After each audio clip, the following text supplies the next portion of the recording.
Sir Isaac Brock, also known as the Saviour of Canada, was the Major General commanding the British troops in Upper Canada, now Ontario.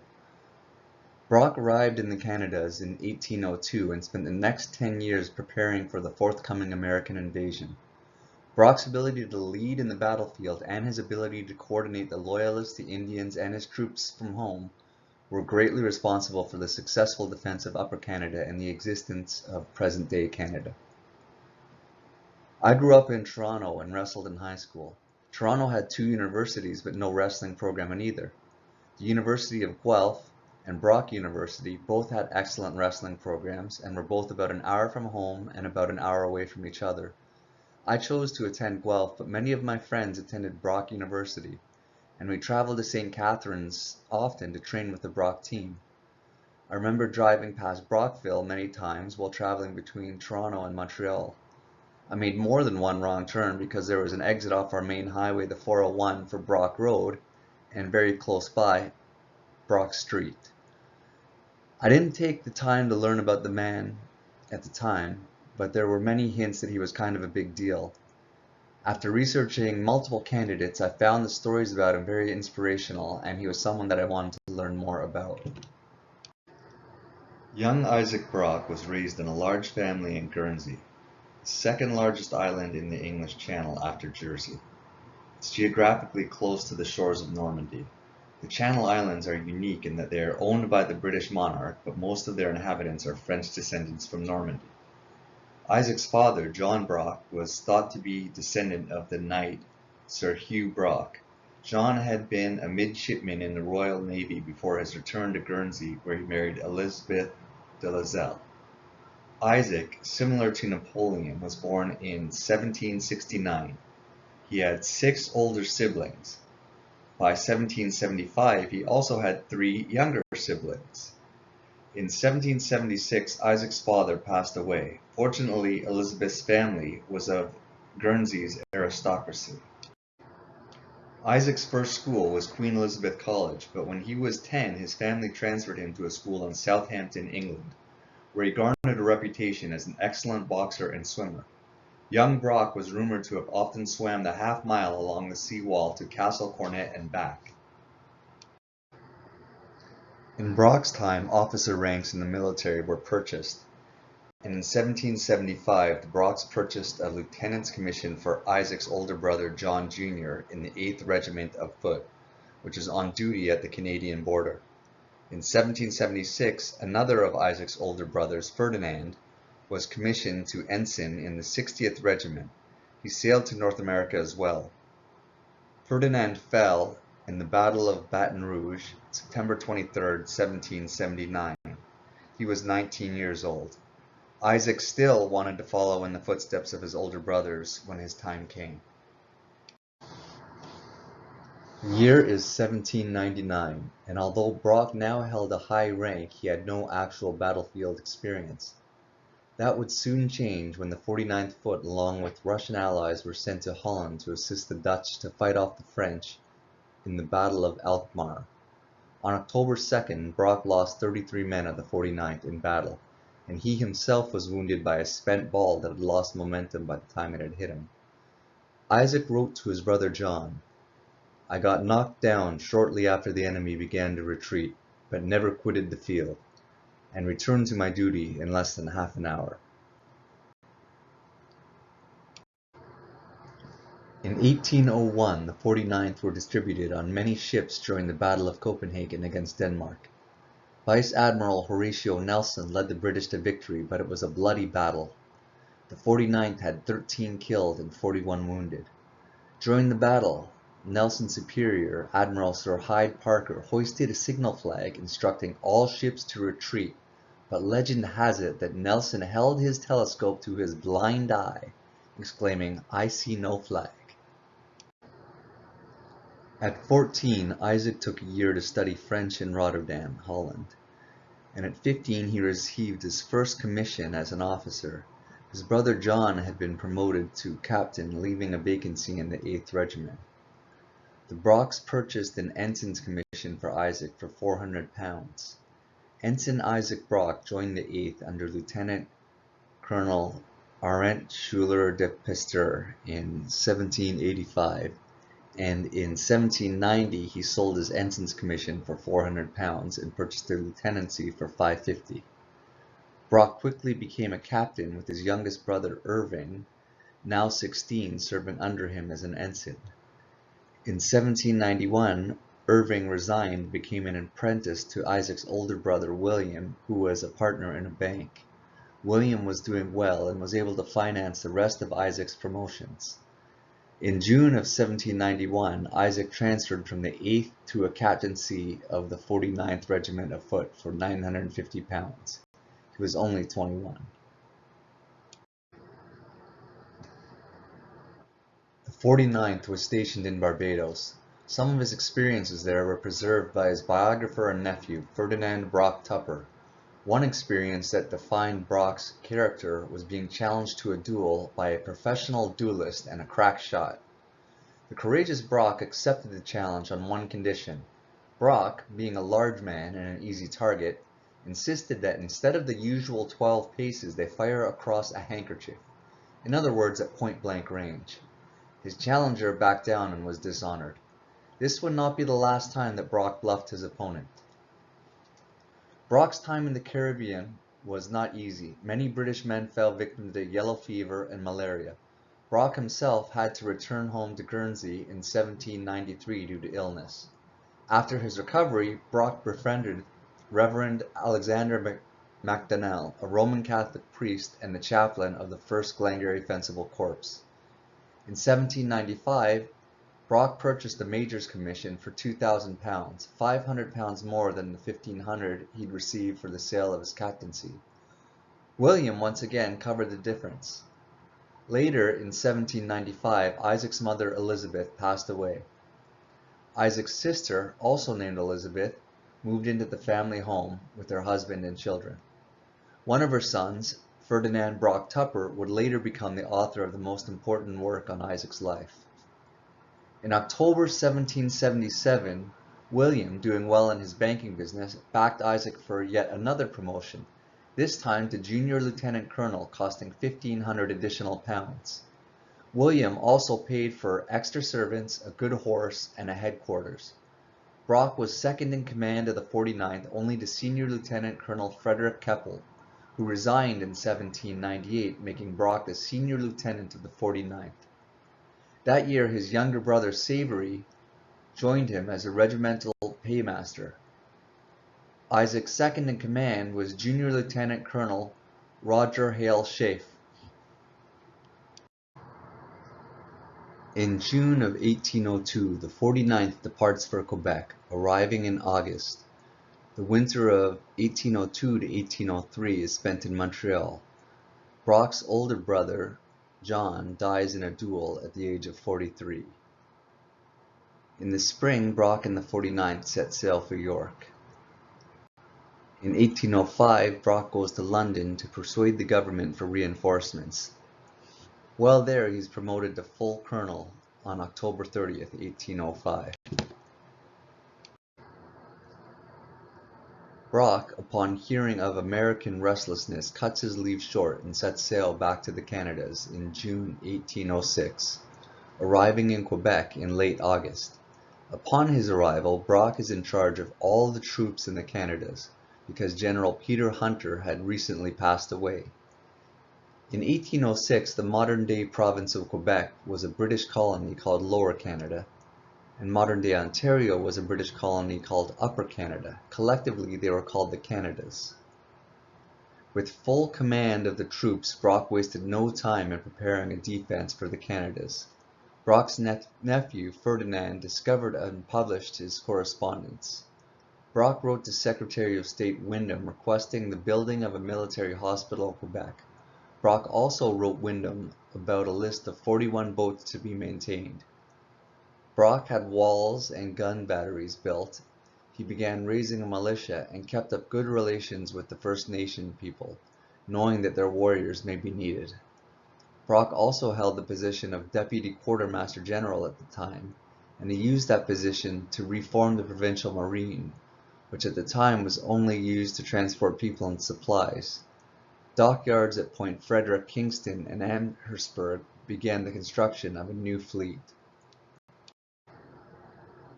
In February 1812, Governor Prevost wrote to Brock informing him that the Prince Regent had approved his transfer to join Wellington against the French.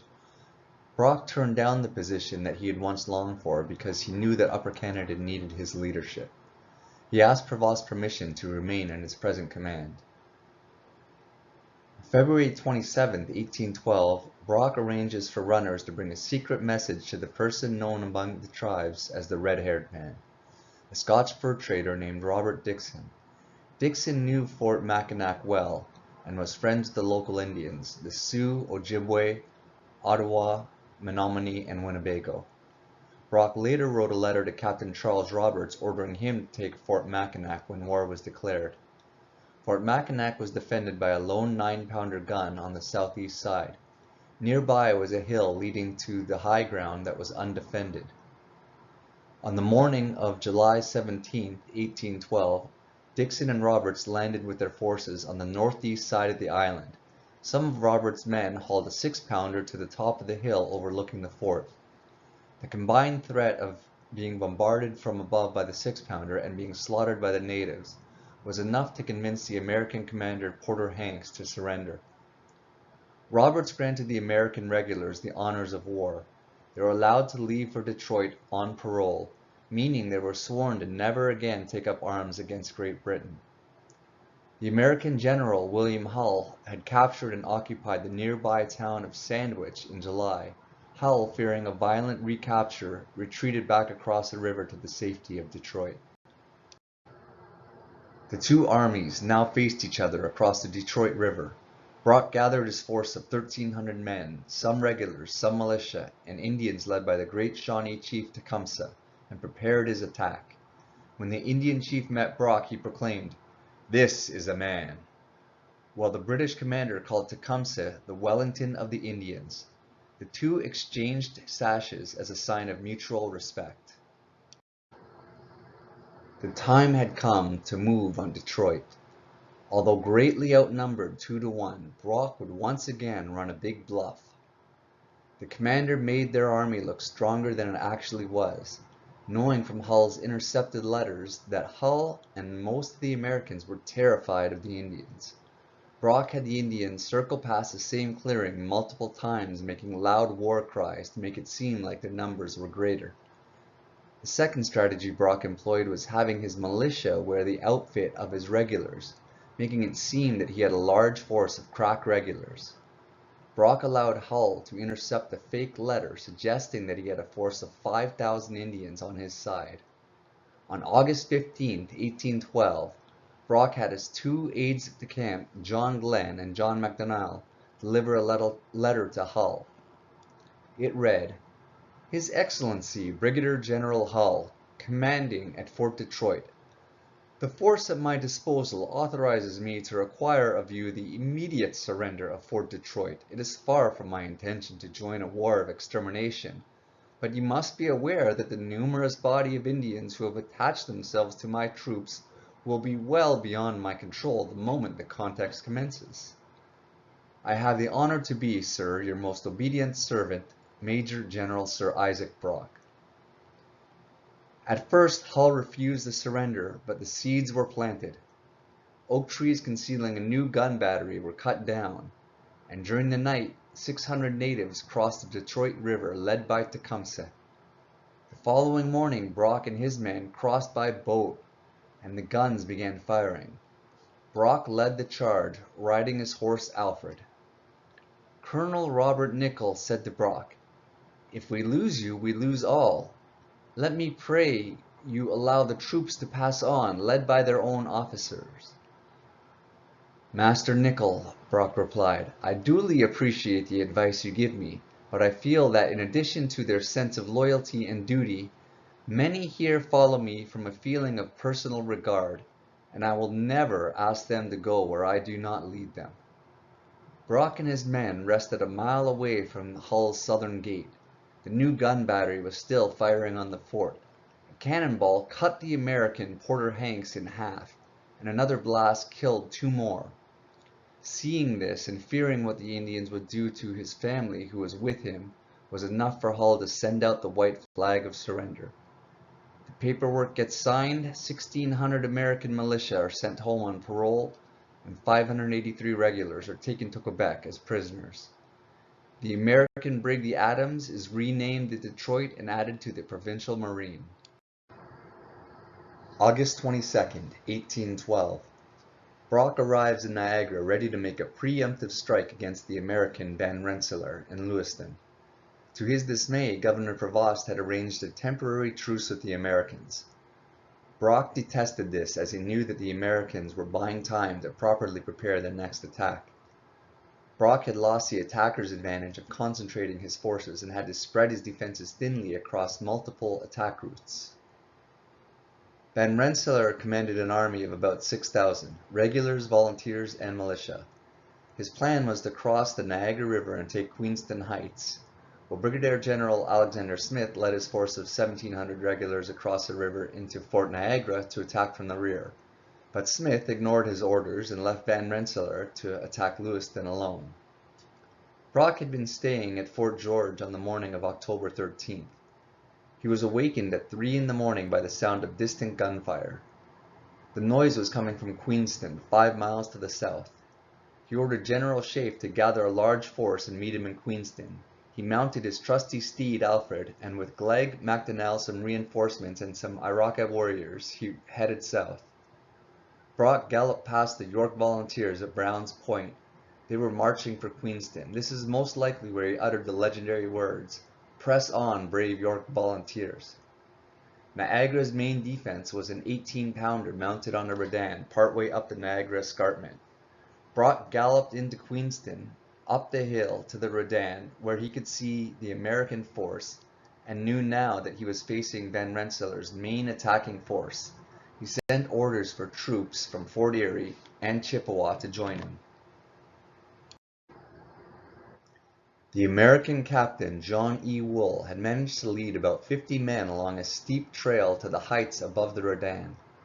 Brock ordered the 18-pounders spiked. This meant jamming it so it couldn't be used, and led the artillerymen down the hill. Brock rounded up 100 of the 49th. He was determined to retake the redan immediately rather than wait for any reinforcements. He did not want the enemy to consolidate on the high ground. Brock tethered Alfred behind a stone wall and led his men up the hill into battle. They were taking heavy fire, and noticing some of his men falling back, he shouted, "This is the first time I have ever seen the 49th turn their backs." And he charged up the hill at the front of the pack, over 6 feet tall and bright red. He took one bullet to the wrist and kept charging up the hill until he was finally stopped in his tracks by a bullet through the heart. 15-year-old George Jarvis, a volunteer with the 49th, recounted years later, "Our general fell on his left side within a few feet of where I stood. I inquired, 'Are you much hurt, sir?' He placed his hand on his left breast and did not reply." Macdonell was shot shortly afterwards and died the following day.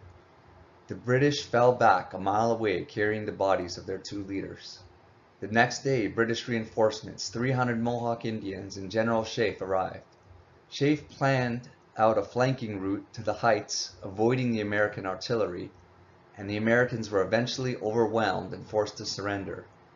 Van Rensselaer later reported that the victory was in the hands of the Americans, but to his astonishment, he couldn't convince the American troops to cross the river and reinforce the first wave that had already landed. The War of 1812 ended in a stalemate in 1814. The brave Shawnee chief Tecumseh would also lose his life in the war. On October 16, 1812, a funeral was held for Brock and Macdonell at Fort George. Thousands attended, including regulars, militia, and native warriors. The British fired a 21-gun salute to honor their fallen commanders. The Americans across the river even fired their guns in respect. There was a 3-day truce in place at the time. A monument was erected in 1824, and the bodies of Major General Sir Isaac Brock and the Lieutenant Colonel John Macdonell were removed from the York Bastion at Fort George and reburied at the monument with a ceremony.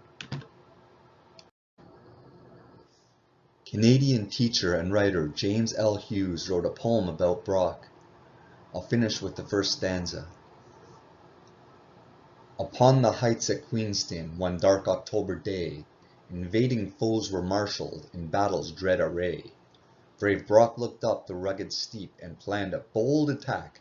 No foreign flag shall float, he said, above the Union Jack.